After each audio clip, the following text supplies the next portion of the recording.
Hey, what's up, guys? Richard here, Cosmic Human Design, back with another episode of the Cosmic I Ching, or the Cosmic Way.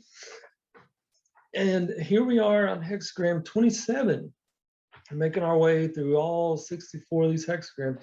And I really hope that you can start to see, if you listen to a few of these videos, how revolutionary this book, this knowledge, these cosmic teachings really are. And I believe the knowledge in this book will change the entire world in not so long a time, actually. And you know, we're going through so many changes in the world right now. You know, not necessarily changes, which, by the way, the I Ching is properly known as the book of transformation, not changes. You know, this is a great transformation that's taking place, a positive transformation in the world. And we're finally starting to wake up to the idea that we're living in this kind of parallel reality, which has been described throughout this book. And, you know, the nature of that parallel reality and how it's hierarchical in nature, with certain people controlling, pulling the strings at the top. They're actually at the bottom, you know, in the cosmic sense of things. You know, our world is quite literally upside down, quite literally. But I think this is a great transformation that's taking place nowadays with politics, especially here in the United States. I can tell you, absolutely, it's happening. And a lot of things are going to be different for the better, you know. So here we go, hexagram 27, nourishing, mountain over thunder, the judgment, nourishing, perseverance brings good fortune, pay heed to the providing of nourishment and to what a man seeks to fill his own mouth with. This hexagram is one that has taken its meaning from its graphic appearance. The straight lines at the top and bottom are said to resemble the lips of an open mouth, and the broken lines in between are seen as teeth, thus suggesting the part of the body which takes in nourishment. The sage uses this theme of nourishment to refer both to what is taken in as food and metaphorically to what is taken into the psyche as thoughts, ideas, and beliefs. The sage distinguishes between what nourishes the true self and what feeds the ego. What nourishes the true self adds to the person's existing supply of chi energy, his life force and will to live, whereas what feeds the ego robs him of chi. All thoughts, ideas, and beliefs affect our whole being. Thoughts that are not in harmony with cosmic truth do so in two ways. First, they negatively affect our ability to receive the chi we need from the cosmos. And second, they affect how we utilize food and drink. Beliefs do that. Beliefs do that. And thoughts do that. Isn't that incredible to have that understanding, you know, which is one of the things that's transforming nowadays, is this you know, consciousness is coming back into the world, and people are becoming more aware of how their consciousness can affect reality, which of course is against what all official sources say. You know, they're not official. They're not to be looked up to as authorities. That's another thing that's described throughout this cosmic I Ching, is how, you know, and in human design as well, is how you have to be your own authority. All right. It is in the nature of untrue ideas and beliefs that once taken into the psyche, they remain there until such time as they are removed through deprogramming them. Many ideas are taken into the psyche simply because we had thought they might be true and thus have accepted them by default. Here, the definition of false means, of course, contrary to cosmic truth. For example, if someone says to the child, the moon is made of green cheese, he immediately rejects the idea because it is clearly absurd. But if an authority or parent says to the child, a part of your nature, referring obliquely to his sexuality, is evil and needs to be fought, the phrase becomes part of his inner program. Inasmuch as this phrase slanders his nature, it damages his chi and his ability to receive chi from the cosmos. Many less obvious truths enter the psyche by such means, untruths, less obvious untruths, because all false ideas act to separate the person first from being in harmony with the cosmos, and second, from being in harmony with themselves, they are not to be taken lightly. All consciousness, true or false, is active. True consciousness nourishes and aids all aspects of the cosmos, but false consciousness is like acid that eats away at the integrity of things. Doubts about the goodness of one's nature, to give an example, are not merely passive or inert. They are actively destructive, both to a person's relationship with himself and with those around him. When we recognize fully the potency of the thoughts, ideas, and beliefs we allow into our psyches, we take care to ask through the RTCM whether they are true nourishments. This is the meaning of the admonition, the judgment, to pay heed to what we nourish ourselves with. This hexagram may be telling a person that his ability to receive cosmic nourishment has been inhibited by beliefs that are exhausting his chi energy. They may, for example, be affecting the way his body utilizes food, although he believes the matter has to do with the food alone. This often happens when he has accepted slanders on certain foods as being bad for you. This idea sent the message to his body cells to be on guard against those foods and to reject them. Then, when he eats them, he feels the consequences. All from belief. Similar evil effects come from the division of the person to mind, body, and body, or mind, body, and soul or spirit. In this separation, the body is regarded as only a worthless vehicle, even if subconsciously, which the soul spirit as superior inhabits. Such a slander blocks the body's protective abilities, thus allowing illnesses to develop. The sage makes us aware that the true self can only find its expression and completion through the body, because the body is compressed cosmic consciousness, and the entire psyche is inextricably connected with bodily consciousness. So all of these philosophical ideas about, the personality being able to survive in like a computer AI program, or separate from the body, are false ideas that in fact empower the ego. And in fact, empower this entire idea of the separation of body from spirit or soul. And soul, by the way, is not a real thing. It's a thing the ego created because of its fear of dying. More on that later. Susceptibility to illness is created by ideas that divide the personality, such as those that cause him to look down on his body and to demonize its needs. Those ideas create the fate of his wasting the joys and opportunities connected with living in a body. Another mistaken idea given in the traditional interpretation of this hexagram is that one needs to intentionally nourish the soul or the mind as higher aspects of the self through developing higher and good thoughts. Otherwise, the evil part of one's nature will take over. Again, what needs to be done is to remove from the psyche all the seed thoughts and ideas and beliefs that have divided the person's wholeness to begin with. That's the problem, dividing ourselves. It's hexagram 23, splitting apart. It's one of the first steps in the ego, creation of the ego, splitting apart. Divide and conquer. Spells connected with this hexagram have to do with the above mentioned division of a person's nature, as expressed in the phrase, you need to cultivate your higher nature. Other phrases dwell on human nature as defective at the outset. Still, other problems are created by the assumption that the mind knows what is best for the body in terms of diet and discipline. When a person deprograms phrases that put the body down, bodily helpers that have been demonized are liberated. Line 1, you let your magic tortoise go and look at me with the corners of your mouth drooping. Misfortune. The term magic tortoise is a reference to the ancient tortoise oracle associated with the I Ching. The sage makes us aware that the image of the tortoise, which was in many aspects regarded as representing the nature of the cosmos in the cosmic way, is not suitable. In a more general sense, this line could be a hint that a person is using an unsuitable image to describe his true nature and the nature of the cosmos. Although the magic tortoise is a false image for the nature of the cosmos, when taken as a metaphor, it can stand for the inner truth that nourishes and supports a person in times of trouble. The corners of the mouth are drooping shows that the person has lost connection with his inner truth by regarding his study of the I Ching as a spiritual path and seeing himself and following it as the superior man. The person can also receive this line when he regards the I Ching either as a book of ancient wisdom or statements of eternal truths, or as foretelling the future. Such a person regards the I Ching as a lifeless text that is to be studied by his mind only. He thereby excludes his feelings and does not contact his inner truth.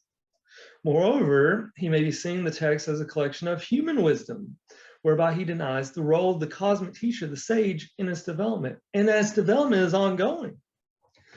That's saying the development of the I Ching as this cosmic gift to humans to help rid ourselves of the ego is ongoing.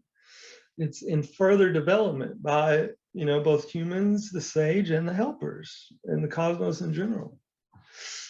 They're using it to divine his future. The ego in him seeks advantage over others, but ends only in projecting hopes and fears into reality. Such a person becomes dissatisfied because he misunderstands the sage and the I Ching. He may even have settled into a love-hate relationship with it, slandering it now as a liar, and later coming back for advice when in need. Because this pattern creates a fate, he blames the book for it. When things go well, he credits himself rather than it. Receiving this line can be saying that the sage has retreated and will not return until the person has rid himself of this pattern. To do this, he needs to review all the ideas he has about the I Ching as merely a book or a collection of ancient wisdom written down by wise humans and rid himself of them. Only then can the sage communicate with him through the text and connect him with his inner truth. Being separated from the cosmos blocks the flow of nourishment it gives. This separation makes a person feel helpless and hopeless. Receiving this line reminds him that by allowing the ego to control his life, the adverse reality he experiences is of his own making. And that's the central message of the I Ching. One of the central messages that the adverse realities we create ourselves. These are our self-created problems. And the I Ching can help us deal with them. Line 2. In turning to the summit for nourishment, one deviates from the true path. Continuing to do this brings misfortune. One needs instead to seek nourishment from the hill. This line contrasts cosmic nourishment with spiritual food. While the former nourishes one's whole being, the latter feeds the ego in the person's quest to see himself as superior. Such a person sees his mind and soul as superior and thereby harms his body. Cosmic nourishment comes through a person's inner truth and his connection with the sage. Spiritual food, by contrast, consists of ancient wisdom that is taken from outside sources. Often is accepted as true simply because it is ancient. The problem with much ancient wisdom is that many of its conclusions are half-truths, which have been stated as absolute truths. An example is the traditional division of the cosmos into heaven and earth. Sage makes us aware that the cosmos is not divided, and that the problem with half-truths is that they appeal to the ego by relying only on the outer eyes in its assessment of what is true. In addition, the ego is easily impressed by anything that has been pronounced as a fundamental truth and backed up by the weight of tradition. Since we're taught not to question the fundamental premises of ancient wisdom, the half-truths they contain slip into the psyche by default, where they become spells that block synaptic transmissions in the brain. Turning to the summit refers to a person's looking outside himself or up to something he regards as higher than himself for guidance and for spiritual food. He may be looking up to ancient wisdom, to a spiritual leader, or to an absolute truth, rather than looking within. This is the meaning of one deviates from the true path, the path of inner truth. Misfortune refers to the fate a person creates if he continues in this practice. Turning to the summit can also refer to a person's falsely crediting something high, such as God, angels, heaven, chance, or his intellect for the help he has actually received from the helpers or the sage. Doing this will cause the nourishment that has been received to disappear, as is noted in line 6 of Hexagram 42, increasing. Turning to the summit can refer as well to the person who ambitiously seeks to be in possession of the truths of life. This is in contrast to seeking nourishment from the hill, which is a metaphor for a person's contenting himself with the small relative truths that constantly come as gifts from the cosmos. These truths nourish his whole being because of their modest nature. The ego does not become attached to them. Turning to the summit can also refer to the taking of substances that cause a person to be high, divorced from his natural inhibitions, free from his loyalty to his inner truth. What he does is transfer his freedom and his loyalty to the substance, which creates the fate that the substance then owns him. To free himself, he needs to identify the causes for his turning to the substance by asking the sage through one or more hexagrams. The heel is also a metaphor for that part of the brain which keeps the connection between the forebrain and the brainstem open. It is there that the senses of outer seeing and hearing are coordinated with all our inner senses, when the latter are not blocked by spells. It is activated by certain states of mind, such as I Ching meditation, by inwardly asking for help, and by certain dreams. It is the helper that connects us with our inner truth. Because everything in the cosmos is connected through consciousness, it is important to understand that our thoughts and feelings can either nourish others' true selves or feed the egos in them. Line 3, turning away from nourishment. Perseverance brings misfortune. Do not act thus for 10 years. Nothing serves to further.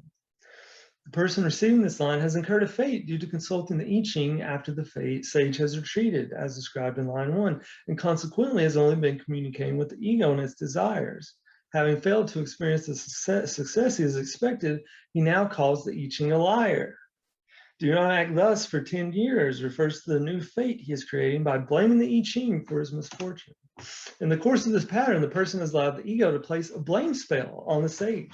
To free himself from the spell, he needs to repudiate the ego's leadership and allow his natural feeling of remorse to reunite him with the sage.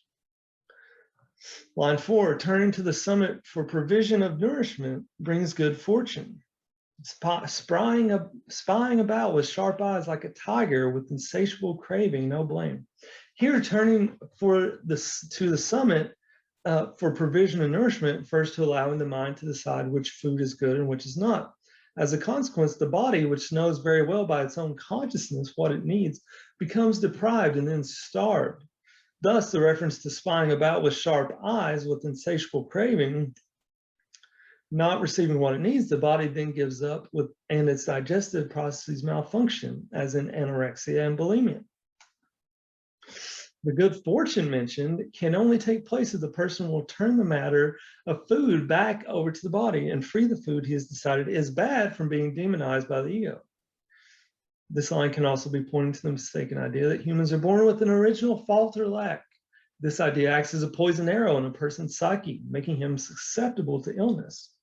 This susceptibility is created through the disablement of certain helpers that are responsible for the hormone secretions throughout the body. The person can free himself of this problem by ridding himself of the poison arrow. Line 5, turning away from the path. To be firm and correct brings good fortune. One should not cross the great water. This line refers to a person who believes it is his job to give love and nourishment to others whom he perceives to be in need. In doing so, he has adopted a grandiose self-image.